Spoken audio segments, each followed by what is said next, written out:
Lately, I haven't been feeling like laggy or anything like that. I feel kind of relaxed and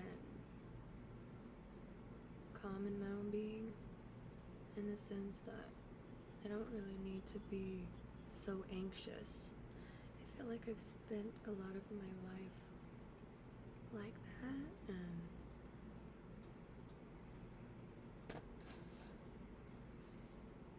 it brought me a lot of anxiety. So, yeah. It's not really something that I'm trying to practice anymore. And I think doing videos for you guys in the past was very helpful, like I said. And staying doing that. I think there's a lot of people who kind of want my energy. And I think that it took me some time to realize that. Because when you realize that, when someone tells you that, or when you realize that, it's not always easy to accept, because you have to go through all this justification and you have to make sense of it, because we're human. Of course we're gonna try to do that. That's what our subconscious mind is for, reminding us what it's seen, what it's heard, what it's done.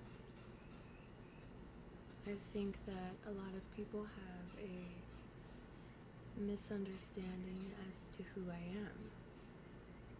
And I think I don't care. It's so funny to me how there's no noises until I press record. And I will say this, there are people who I have misunderstood as well. There's some who blatantly have made it clear how they feel, while still kind of dipping and dabbing, in and out of their heart. Usually their heart is not as big as their hate. But there are some who I really like, who I've given a misconstrued misunderstanding toward. During the season of my sadness and my depression, and moving into healing, which we don't ever fully heal, but moving into a different chapter, caught the tail end of it, of what I was dealing with. There are some who I've said, there's people who have said, get off my dick too, who didn't ever really do anything to me. Making that clear now. It's tough, Your character can always get out of pocket. When someone passes, or when you're depressed,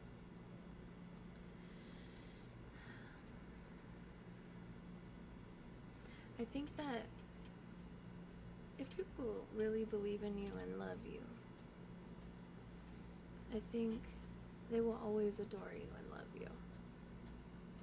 And I think that it is up to them to hold that space for you. Or you are feeling depressed to a level of literally wanting to kill yourself. You're not in the right state of mind to deal with anybody. The thought of anyone is kind of just fuck you, I think it's important that those people understand that they also can choose love. And I don't mean in a conditioned, distant type of way. You can still be distant, but I mean in a way that challenges what you're used to, that challenges the way you usually react, the way you usually love on people or not love on them. I think it can only work if someone is taking accountability, let's say me, after a long season of depression. There will be people who say that it's not okay for you to heal, that you did and went through too much, even though it had nothing to do with them, even though they could see that you were going through shit constantly, daily. It was always something. Sometimes it's helpful when certain people know that the battle is not with them personally. It's helpful. You know, Kelsey said, you could be completely screaming at someone, and the true psycho is the one that's like, I'm not gonna yell, like, like that type of response is so conditioned and so non-loving. With someone who can even yell, knows at least how to express. They sometimes are looking to be seen, and it's not anyone's job to see them except for them, but they do get to see who had the choice to still see them. They do get to see who had the choice to still choose love and still not tactically attack them while they saw that they were going through shit. It's just a different type of person that the world needs. Like, I feel like I could be the reactor, but I also can be the one that holds space for people who react on me. I don't know. Because I know what it feels like to like be upset and not have anybody kind of want to know why, or kind of see past the bullshit and like really just want to get their hands on this masterpiece. That like, you can attack me, you can attack me all you want. I see you though. I see that you're a good person. I see that you only do this because you care. I see you, like, I don't know. It's hard to explain, but I think we would be doing something very different if we just stopped all that shit. I don't know. I just don't have it in me to be negative, depressed, or to even want to attack somebody. I know that my spirit was very accessible last year all the way to 2021 and 2020. It was very accessible. I wasn't myself, and I didn't know myself anymore. I literally found myself at my mom's house. I found the source. And it's a trip how fast you can lose that. But you never really lose it. It's with you. You are it. But you forget. So then you find yourself, here's my story. I don't have a story. I don't view myself as a story, or you guys already know how I'm about identity. But I don't view myself as anything. I don't want to make a spectacle of myself. I don't want to be like, look at me, look at me. I don't. I feel like I went through that phase and I don't want that. I really don't. I just kind of want to go back to that version of Betty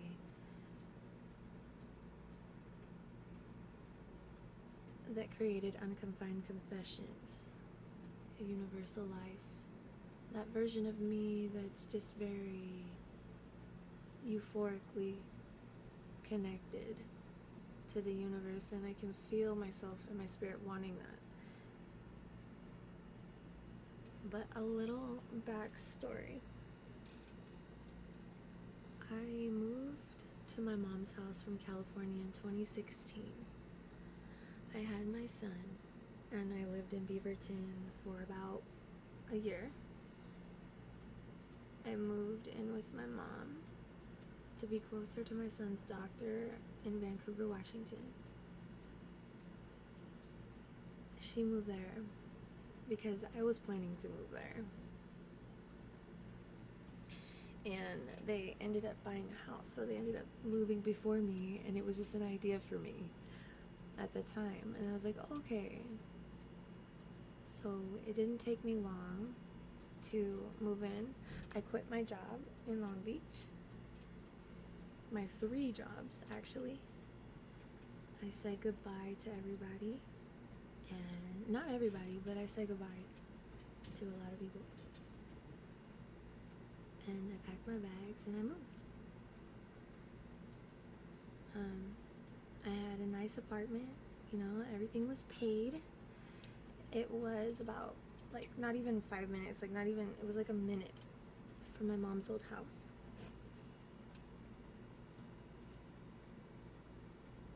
This is my favorite cup because it's Reese's. I have different cups, and I love to drink out of that cup. Everyone has their favorite mug, I know. But yeah, she was about like maybe a minute away. Really enjoyed living there, you know. I could visit family when I wanted to, my dad, anyone. It was just very convenient, you know. Me and my dad could go to we went to the farmer's market all the time. We'd go fishing, shopping, and I discovered he's literally one of the most fun people to shop with. I wanted to make sure I wasn't just talking and it wasn't even recording. But yeah, like, so I moved, you know, followed my mom, drove how many hours? Like 15, just to be close to her and everyone. And then I got pregnant. I had my son. Let's go into detail, okay? I was ready. It was my calling. It was 2017, and I was ready. I knew. So I planned him, and on the very first try, I got pregnant. I had the ovulation calendar and everything. One of the people that I was working for in Oregon, because I moved, I actually had a job waiting for me when I moved, because I didn't want to move unless if I had something lined up. So I moved. I got to know the person in Long Beach. I moved out there, and the person I worked for Keen, was it Keen Shoes? Taught me exactly, like, she showed me exactly where I was going wrong when it came to trying to get pregnant. So she showed me, like, she told me exactly how she, you know, got pregnant, what worked for her, and I was like, okay. So the person I worked for, her name's also Jessica, and she read a book. She, you know, there was a few things that she learned about getting pregnant and things like that, when it's time and when you're ready, and she shared it with me, and I actually applied it, and it worked for me on the very first try, is what I'm saying. So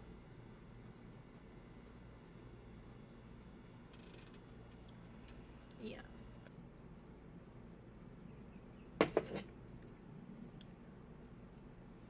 So, you know, we make it happen. I start feeling the symptoms later.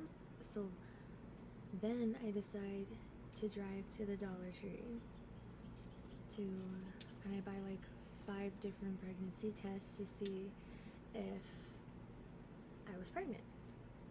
And I remember driving home and telling God, this is what I want. But if it's not the time, and if I'm supposed to be doing music, please let me know, you know, speak through, like, just let me know.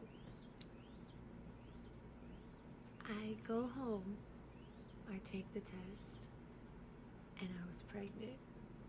And I remember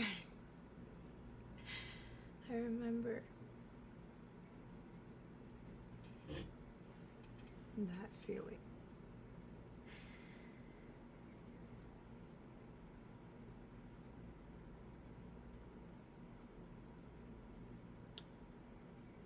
That feeling was so whole, so rewarding.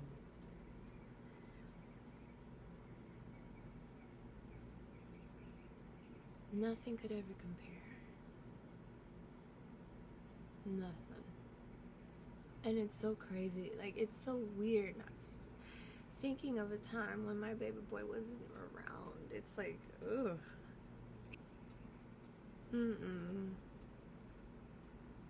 So yeah, I remember going to the doctor and her saying, yeah, you're pregnant. And I was like, oh my God.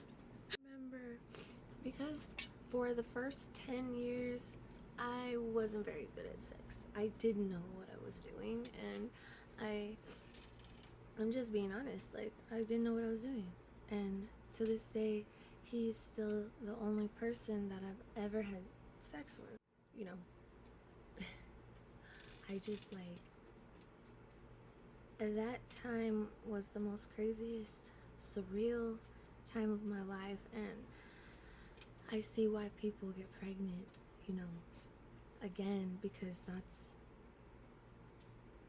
it's one of those things where it is so hard to explain. It is, and it's just like you feel that you're carrying a gift. It's not because you can feel the baby in your belly. It's because it's weird. It's like you can feel another energy that you're carrying. And that's what makes the two of you so powerful together while you're carrying your baby, you know. The updates of the size, the heart, the ultrasound, and seeing your baby for the first time. I have so many different stories just within the time frame of when I was pregnant that I could share with people. And I think it's really important to remember those times, because as they get older and they form their own personality and things like that, you have to remember, you know, fuck. Just always want to make sure that you are grateful for life. Don't put your awareness on dumb things. You know, your kids are the most important thing in the world. There's nothing more important than them. And I think that's why it's not until you become a mom or a dad that you can really feel that love in your heart, that you can really feel that conviction and accountability for life, you know, that patience, the gratitude, you know. It's not until you have a child that you actually really learn that. You learn those things, you know, because they're so delicate. They force you to slow your brainwaves down and calm down. They are a gift greater than anything that could go on around us. We don't need things, you know what I mean? They're nice, but the only time that I've ever found myself really, really wanting things and to give my son things is for him. It's like I went through this. It's like after losing my dad, I was forced to go through losing everything just to gain it back. And that's an eerie feeling when you have a child, you know, that you want to give everything to, simply because you're going through grief and you're going through shit that caused you to lose the things, but you never lost sight of what you loved. So, yeah. I think my love for him just is what made me power through that. It made me stronger. It's always adding more to who I am, you know, being a mom, the act of being a mother, even though I'm just consciousness, is what has helped me not go completely in the past, with how many groups of people tried to mess with me, you know, the attempts that were made during my grief was all that I will remember. And how I treated others as well is what I'll remember, because I really love everybody, you know, I really adore people, and I love their music and their craft and the things that you create, not with the clothing, the ideas. I love everything, you know. I would love to get my hands on the creativity with people, you know. I mean, my story is not just one chapter. Though people come in your life during a season, they only see what you're going through during that chapter, but they weren't there for the birth of your baby. They weren't there when you were pregnant. They weren't there when you recorded this record or this album. They weren't there. They didn't know you, you know, or who you were. All they know is that they had this idea of you. They were a fan of you, and then completely sometimes lose respect or love for you based off of a chapter. And like, you know, if that was the case, like, I don't think anybody would be able to be friends. I don't think anyone would be able to bounce back from shit. And the thing that I love about, you know, I really pushed certain barriers when I was going through shit, and I got to see, thankfully, who still had my back. Teddy, you know, Molly, certain people that decided that they were going to still have my back and go full force for me. And though I could never ask anybody for that, that's what they chose to do. So I think it's a choice. When someone takes accountability, I think that the other side is so much, I think the other side is so important as well as the one who took accountability. The other side of forgiveness is so important, and love, because the conditions that are put on it, you never know if I'm being sent as a blessing to add on to your blessings, and I don't know if someone's being sent to add on to mine, you know. So one thing I just want to say is never let, like, one perception of one chapter kind of fog up what could be, you know, and what you could create massively, you know.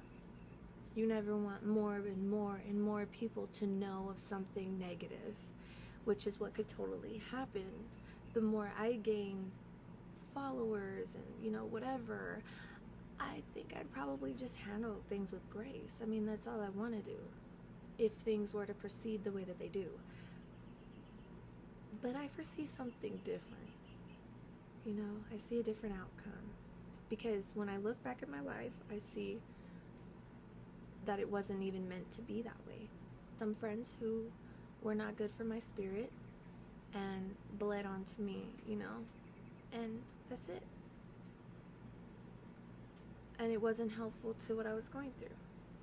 And I definitely am not perfect, and I definitely I'm not broken. I just feel like I am ready and like I can do this, you know? And like,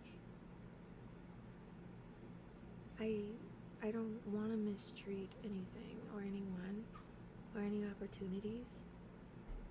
I love everybody so much, and I don't say it in a sly way. I really do, you know?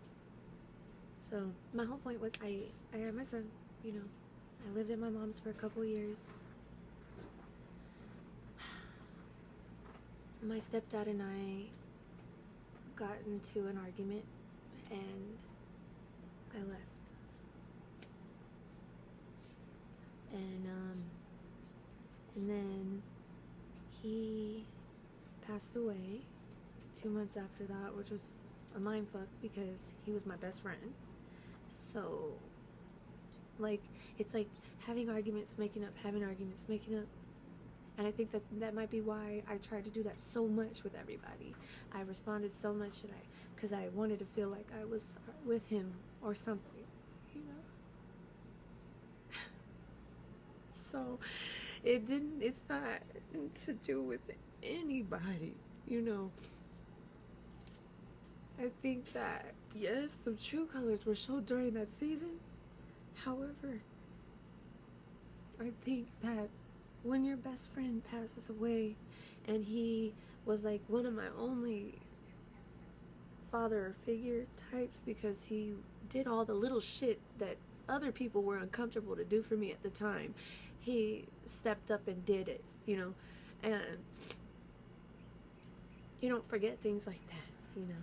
Yeah, it was a vulnerable time in my life, so he was able to really woo me at that age, because subconsciously I wasn't strong enough, you know? I needed a dad. I needed a male figure to really solidly be there and handle shit on a real level, you know, not in and out, not I'm gonna do this and I'm, you know, but I don't end up doing it, or, you know, or beat my mom, you know, because my mom didn't go through that with my stepdad. So it was just a lot of things that were just, he made me, he gave me the space to breathe, but he was still someone I argued with, you know, because he's from Texas. He loved to argue, and it drained me. It really did. But I didn't expect to not be able to say goodbye to him. It's the exact same shit that happened with my grandma Betty. I didn't get to say bye to her, but it's a mind fuck, because not only you see someone that you just envision never dying or losing because he was so damn stubborn, but he was also just somebody that you could fart around, burp around, you could tell anything to, you know. He would smoke with me. He was my best friend. So, I mean, and when he left, everything kind of fell apart. Everybody just got kind of fucking weird, you know. That's just how sometimes life goes. It's weird, I don't know. Ugh, alright, I'm done. So then, I had to figure out how to fucking cope with that. I wasn't ready. It wasn't supposed to happen, in my mind, you know.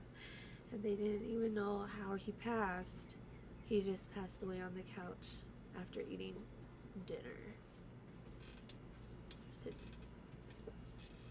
So he was a diabetic, but it was wild to me that he passed away after I left. almost like he was, I just hope that he wasn't like beating himself up or anything. But I loved my dad, and I still love him. For the longest time I was really angry at him because I felt like he just left me, he ghosted me, you know.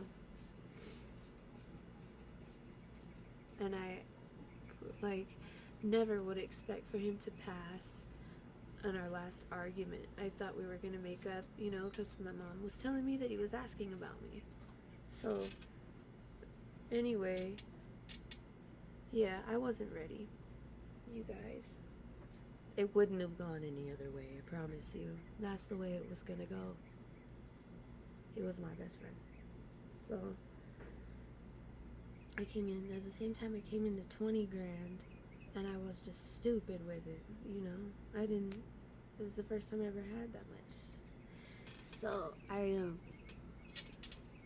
was actually very smart with it, and it lasted very, very long because I've always been really good at saving, you know. I'm the one that saves, frugal. However, now looking back, I'm like, there was so many things that I could have done with that, but it wasn't the time. I'm currency, and I'll regenerate it, and even more. And I already have it written down that I'm going to be generating 60K or more in 2 months. So this is a side note. That's my little story, and it's only recently that I've been coming out of that. That is what it was. So yeah, I guess my whole point of this story is don't take life for granted and appreciate everybody. Love you.